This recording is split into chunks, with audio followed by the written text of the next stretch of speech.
kita baca di dalam Roma 10 ayat 9 sampai dengan 15.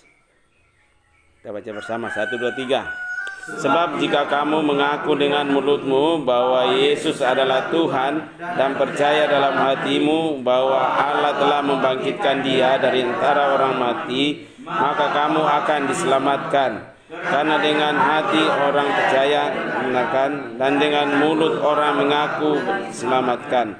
Karena kitab suci berkata, barang siapa yang percaya kepada Dia tidak akan dipermalukan. Sebab tidak ada perbedaan antara orang Yahudi dan orang Yunani, karena Allah yang satu itu kaya bagi semua orang yang berseru kepadanya. Sebab barang siapa yang berseru dalam nama Tuhan akan diselamatkan. Tetapi bagaimana mereka dapat berseru kepadanya jika mereka tidak percaya kepada Dia? Bagaimana mereka dapat percaya kepada Dia jika mereka tidak mendengar tentang Dia? Bagaimana mereka mendengar tentang Dia jika tidak ada yang memberitakannya? Dan bagaimana mereka dapat memberitakannya jika mereka tidak diutus? Seperti ada tertulis, betapa indahnya kedatangan mereka yang membawa kabar baik. Amin. Ini luar biasa ini kalau kamu perhatikan baik-baik ya. Jadi orang yang diselamatkan itu adalah orang-orang yang apa? Pertama apa? Orang yang akan diselamatkan, yang akan masuk kerajaan surga. Pertama itu mengaku dengan mulutnya bahwa Yesus adalah Tuhan. Kan masih ada kata dan ya, berarti dan percaya dalam hatinya bahwa Allah telah membangkitkan Dia dari antara orang mati, maka akan diselamatkan. Jadi syarat untuk diselamatkan pertama mengakui Yesus dengan mulutnya sendiri, bukan mulut orang ya. Ya. Jadi kalau kalian mau masuk kerajaan surga, sederhana kan. Mengakui Yesus sebagai apa? Nah, sebagai Tuhan dan percaya bahwa Yesus telah dibangkitkan dari antara orang mati. Yang kedua, karena dengan hati orang percaya dan dibenarkan. Berarti hati itu sangat punya peran kan. Ya, makanya dikatakan jagalah hatimu. Karena hati itu ya mengaku dengan hati bahwa Yesus adalah Tuhan. Ya, bahwa Yesus telah dibangkitkan pada hari yang ketiga dari antara orang mati. Ya. Kemudian kitab suci juga berkata, barang siapa yang percaya kepada Dia tidak akan dipermalukan. Kalau kamu percaya anak-anak Tuhan itu tidak akan pernah dipermalukan. Ya. Kamu mengerjakan suatu pekerjaan pasti akan berhasil. Ya. Kamu melakukan apapun itu, Tuhan tidak akan mempermalukan kamu karena Tuhan yang ada di sana, Tuhan yang telah dibangkitkan. Ya. Kemudian sebab ayat 13, sebab barang siapa yang berseru kepada nama Tuhan akan diselamatkan. Jadi ada berapa tadi? Percaya bahwa Yesus adalah Tuhan, mengaku dan percaya bahwa Yesus adalah Tuhan, mengakui bahwa Yesus telah dibangkitkan. Kemudian kitab suci mengatakan barang siapa yang percaya dia akan dipermalukan. Kemudian barang siapa yang bersyukur dalam nama Tuhan akan diselamatkan. Nah, ini pertanyaan, ini tugas kita. Tugas kalian dan saya sebagai orang-orang yang telah diselamatkan. Artinya orang yang sudah mengalami pengorbanan di salib, ya udah, dosanya enggak menguasai dia lagi. Ya, jangan berbuat dosa lagi. Ya, kita semua ini yang mengaku mau masuk surga, yakin masuk surga. Nah, tapi dosa jalan terus. Enggak bisa juga lah. Ya, barang siapa yang percaya diselamatkan kan. Percaya bahwa Yesus adalah Tuhan. Percaya bahwa Yesus dibangkitkan. Sebab barang siapa yang berseru kepada nama Tuhan akan diselamatkan. Orang yang berseru, kamu dalam doamu berseru enggak sama Tuhan? Dalam pujianmu berseru enggak sama Tuhan? Dalam setiap langkah hidupmu berseru enggak kepada Tuhan? Iya, ada masalah, Tuhan Yesus. Ya, saya berseru sama Tuhan Yesus kan? Ya. Nah, tetapi, ini penting, ini tugas kita semua ya. Tetapi bagaimana mereka dapat berseru kepadanya? Ya. Misalnya orang-orang yang ada di pedalaman, yang belum ada yang sampai di sana, belum ada Alkitab, belum ada, bagaimana mereka mau berseru? Katanya orang yang berseru kepada Tuhan akan diselamatkan. Nah ini tidak titik ini. Harusnya masih ada koma. Tetapi bagaimana mereka dapat berseru kepadanya jika mereka tidak percaya kepada Dia? Ya.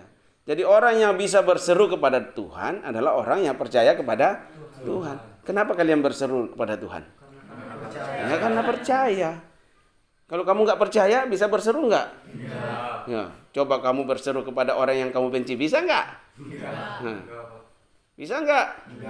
Nggak bisa. Coba misalnya Elin lagi bermasalah dengan Michael misalnya. Bisa nggak berseru? Nggak mungkin, minta tolong kan. Lihat mukanya saja sudah darah tinggi kan. Nah, iya. Nah, kamu bisa berseru kepada Tuhan karena kamu apa? Percaya. Jadi modal percaya dulu. Kamu percaya kepada orang, pasti kamu akan minta tolong kepada dia, minta bantuan dia, minta ini. Ya. Seluruh hidupmu kau percayakan sama Tuhan. Ya karena kamu yakin Tuhan mampu menolong kan. Kamu percaya. Jadi, tetapi bagaimana mereka dapat berseru kepadanya jika mereka tidak percaya? Jadi mereka harus percaya dulu. Baru mereka bisa berseru kepada Tuhan. Ya agama lain tuh kenapa nggak berseru kepada Tuhan Yesus? Ya karena mereka nggak percaya bahwa Yesus adalah Tuhan tadi di atas kan. Orang yang diselamatkan adalah orang yang percaya bahwa Yesus adalah Tuhan. Bahwa Yesus telah dibangkitkan dari antara orang mati. Ya, jadi ini tugas kita. Bagaimana mereka dapat berseru kepadanya jika mereka tidak percaya kepada Dia? Bagaimana mereka dapat percaya kepada Dia jika mereka tidak mendengar tentang Dia? Jadi supaya mereka percaya, mereka harus mendengar tentang Yesus. Ya. Jadi ini bagus sekali kata-kata Paulus ini urutannya ya. Tetapi bagaimana mereka berseru kepadanya jika mereka tidak percaya kepada Dia? Harus percaya dulu baru dia bisa berseru. Bagaimana dia bisa percaya kepada Dia, kepada Tuhan ya, jika mereka tidak mendengar tentang Dia? Jadi dia harus dengar dulu kan. Iman timbul dari pendengaran. Ya, iman timbul dari pendengar. Jadi harus dengar dulu. Dengar, kemudian percaya, kemudian berseru. Ya kan? Dengar, percaya, dia berseru. Tapi bagaimana mereka mendengar tentang Dia jika tidak ada yang memberitakannya? Ini intinya di sini. Ya. Bagaimana mereka bisa mendengar tentang Dia kalau tidak ada yang memberitakannya? Ini di era industri digital 4050 sekarang semua terintegrasi, ya, semua jadi satu. Ya, di dalam handphone bisa nonton, bisa belanja, bisa apa? Bisa semua kan? Bisa cari informasi, bisa kirim data, bisa apa? Semua terintegrasi jadi satu. Bisa dengar khotbah, bisa kirim khotbah, bisa memaki-maki orang, bisa menjelekkan orang, bisa membunuh orang, bisa merusak nama orang. Semua ada, terintegrasi semua. Jadi satu. Nah, kalau zaman dulu, zamannya Paulus, supaya orang di pulau sana misalnya bisa mendengar, dia harus jalan kaki. Atau naik kuda. Atau naik transportasi pada zaman itu. Ya, kemudian berikutnya misionaris harus masuk di Indonesia, harus lewat kapal laut. Harus ada orang yang harus pergi untuk memberitakan tentang Yesus. Itu dari masa ke masa tentu berbeda. Tapi di era industri digital, teknologi yang begitu pesat berkembang, saya kira tidak sesulit yang dulu lagi orang bisa menyampaikan tentang siapa itu Yesus. Ya. Nah ini tugas kita semua. Kalau kita lihat amanat agung di Matius 28 ayat 19 sampai 20, pergilah, jadikanlah semua bangsa muridku. Bukan jadikanlah semua bangsa Kristen, tapi jadikanlah semua bangsa muridku. Nah, bagaimana mereka bisa mendengar tentang Yesus kalau tidak ada yang pergi menyampaikannya.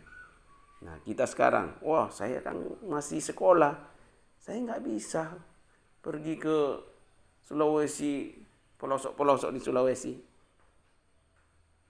Saya tanya sekarang, siapa yang tidak punya handphone di sini? Ya, siapa yang punya handphone? Punya. Nah, semua punya handphone kan? Nah, berapa persen handphonemu kamu pakai untuk mengirim renungan atau mengirim berita tentang Yesus Kristus kepada orang-orang yang kamu kenal? Bisa dihitung jari kan? Bisa dihitung jari. Berapa banyak yang kamu bilang hanya untuk hal-hal yang menyenangkan dirimu? 80% tidak terhitung. Nah ini, pagi hari ini firman Tuhan mengingatkan kita. Bagaimana mereka mendengar tentang Dia jika tidak ada yang memberitakannya? Nah, rubah paradigma kita sekarang, rubah cara berpikir kita. Makanya saya gencar ini, bagaimana channel SMK Pas Family itu bisa sampai ke orang-orang lain supaya dia mendengar firman Tuhan. Mungkin kamu nggak ada, tapi udah kirim linknya channel SMK Pas, itu banyak khotbah-khotbah di sana. Orang lain bisa diberkati kan? Ya. Kita sudah memberitakan tentang Yesus. Walaupun kita tidak harus ke sana. Ya. Kalau ke sana mungkin bicara biaya lagi kan, ongkos berapa. Tapi dengan ada handphone di genggaman tangan kita, tugas ini bisa kita jalankan. Ingat, bagaimana mereka mendengar tentang Yesus jika tidak ada yang memberitakannya? Siapa yang harus memberitakan? Kita semua murid Kristus kan? Pesan Tuhan Yesus, pergilah, jadikanlah semua bangsa muridku. Jadi rubah paradigma kita sekarang, rubah cara berpikir kita. Handphone yang kita pakai, marilah kita ubah 20% untuk pribadiku, 80% untuk memberitakan Yesus. Ya seperti yang kamu lakukan. Misalnya ibadah dengan keluarga itu sudah memberitakan Yesus ke sana kan. Ya. Tiap hari kamu kirim renungan harian misalnya. Kirim ke teman-temanmu. Suatu waktu mereka akan berjumpa dengan Yesus. Minimal mereka tahu itu siapa Yesus. Lewat apa yang kamu kirim. Tanpa kamu ngomong, tanpa kamu bisa melakukan tugas ini. Ya. Bagaimana mereka mendengar tentang Dia jika tidak ada yang memberitakannya. Dan terakhir, dan bagaimana mereka dapat memberitakannya jika mereka tidak diutus. Harus ada yang diutus. Nah, kita ini adalah utusan-utusan semua.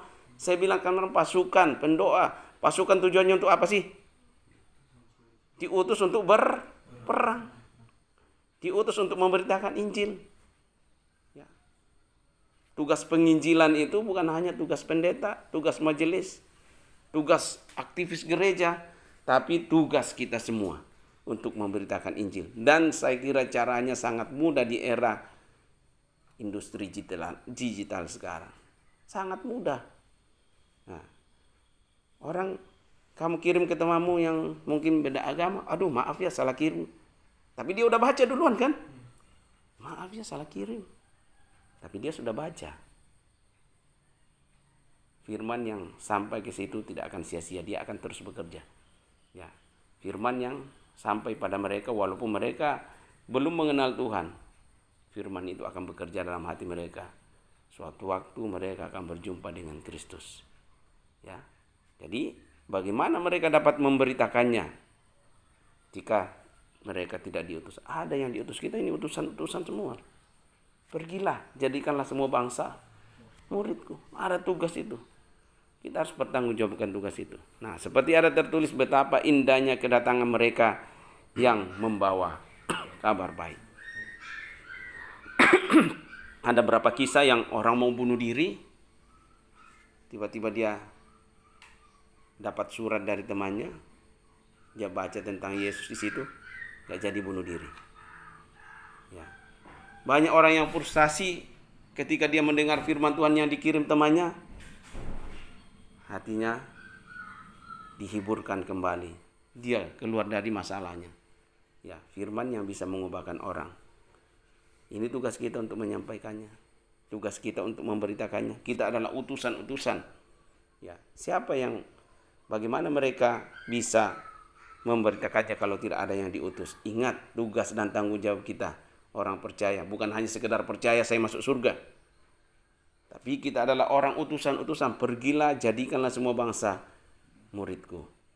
Dan di era teknologi yang begitu pesat sekarang, semua terintegrasi, gampang sekali kita untuk menyampaikan firman Tuhan, untuk menyampaikan Yesus. Ingat tadi dikatakan, saya ulang lagi, tetapi bagaimana mereka berseru kepadanya jika mereka tidak percaya kepadanya? Mereka harus percaya. Tapi bagaimana mereka mau berseru kalau tidak percaya? Nah, bagaimana mau mereka percaya kalau tidak ada yang memberitakannya? Nah, ini tugas kita. Mulai dari sekarang, rubah pola pikir kita. Mari kita gunakan segala daya apa yang ada pada kita, kemampuan yang ada pada kita untuk menjangkau sebanyak mungkin orang untuk diselamatkan di dalam Yesus. Tugas kita, ya. Oke, saya kira itu. Marilah kita lakukan bersama dengan Tuhan. Pasti semua akan berhasil. Amin. Firman Tuhan. Oke, kita